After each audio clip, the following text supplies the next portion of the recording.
ಎಲ್ಲ ಯೂಟ್ಯೂಬ್ ವೀಕ್ಷಕ ಬಂಧುಗಳಿಗೂ ನಮಸ್ಕಾರಗಳು. ನಾನು ನಿಮ್ಮ ಪ್ರೀತಿಯ ಸುರೇಂದ್ರ ಭಟ್. ಬಂಧುಗಳೇ, ಇವತ್ತಿನ ಟಾಪಿಕ್ ಬಂದುಬಿಟ್ಟು ಪದ್ಮಾಸನ ಅಥವಾ ಸುಖಾಸನ. ಬಂಧುಗಳೇ, ಪದ್ಮಾಸನ ಅಥವಾ ಸುಖಾಸನವು ನಮ್ಮ ಇಡೀ ಶರೀರಕ್ಕೆ ಆರೋಗ್ಯವನ್ನು ನೀಡುವಂತಹ ಆಸನಗಳಾಗಿರುತ್ತವೆ. ಬಂಧುಗಳೇ, ಪದ್ಮಾಸನ ಅಥವಾ ಸುಖಾಸನವು ಕೇವಲ ನಿಮ್ಮ ಜೀರ್ಣಶಕ್ತಿಯು ಸುಧಾರಿಸುವುದರ ಜೊತೆಗೆ ನಿಮ್ಮ ದೇಹದ ಸ್ನಾಯುಗಳು ಮತ್ತು ಸಂಧಿಗಳನ್ನು ಆರೋಗ್ಯವನ್ನು ಸುಧಾರಿಸಿ ಅವುಗಳ ಕಾರ್ಯಕ್ಷಮತೆಯನ್ನು ಹೆಚ್ಚಿಸುತ್ತದೆ. ಇದರಿಂದ ಸಂಧಿವಾತ ಕಾಯಿಲೆಗಳು ಬರದಂತೆ ತಡೆಯಲು ಅನುಕೂಲವಾಗುತ್ತದೆ. ಬಂಧುಗಳೇ, ನಿಮಗನಿಸಬಹುದಲ್ಲವೇ ಇದು ಹೇಗೆ ಸಾಧ್ಯ ಎಂದು? ಕೇಳಿ ಬಂಧುಗಳೇ. ನಿಯಮಿತವಾಗಿ ನಾವು ಕುಳಿತು ಏಳುವುದರಿಂದ ನಮ್ಮ ಕಾಲುಗಳಿಗೆ, ಸ್ನಾಯುಗಳಿಗೆ, ಮೊಣಕೈ ಮತ್ತು ಮೊಣಕಾಲುಗಳಿಗೆ ಅಗತ್ಯವಾದ ವ್ಯಾಯಾಮ ದೊರೆತು ಅವುಗಳಲ್ಲಿ ಚೈತನ್ಯ ಮೂಡುತ್ತದೆ.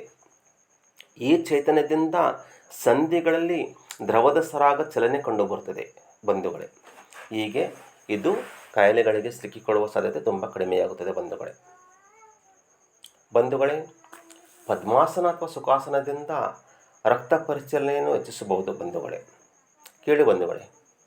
ನೀವು ನೆಲದ ಮೇಲೆ ಕುಳಿತು ಊಟ ಮಾಡುವಾಗ ನಿಮ್ಮ ಹೃದಯದಿಂದ ರಕ್ತವು ಪಂಪ್ ಆಗಿ ಇಡೀ ಶರೀರಕ್ಕೆ ಪ್ರಸಾರಗೊಳ್ಳುತ್ತದೆ.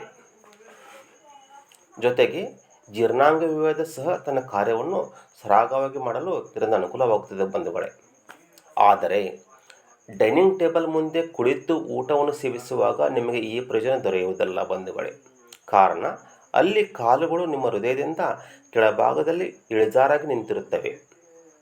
ಆಗ ಹೃದಯದಲ್ಲಿ ಪರಿಚಲನೆಗೊಳ್ಳುವ ರಕ್ತದ ವೇಗಕ್ಕಿಂತ ಕಡಿಮೆ ವೇಗದಲ್ಲಿ ರಕ್ತವು ಕಾಲುಗಳಿಗೆ ಪ್ರಸಾರವಾಗುತ್ತಿರುತ್ತದೆ.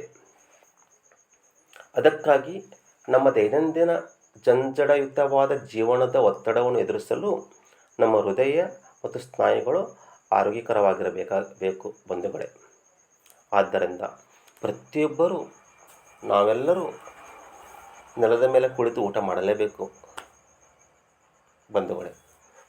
ಬಂಧುಗಳೇ, ಮತ್ತೆ ಮುಂದಿನ ಟಾಪಿಕ್ನಲ್ಲಿ ಸಿಗುತ್ತೇನೆ. ನೀವೆಲ್ಲರೂ ಈ ಒಂದು ಯೂಟ್ಯೂಬ್ ಚಾನಲ್ಗೆ ಸಬ್ಸ್ಕ್ರೈಬ್ ಮಾಡಿ, ಬೆಲ್ ಬಟನ್ ಪ್ರೆಸ್ ಮಾಡಿ.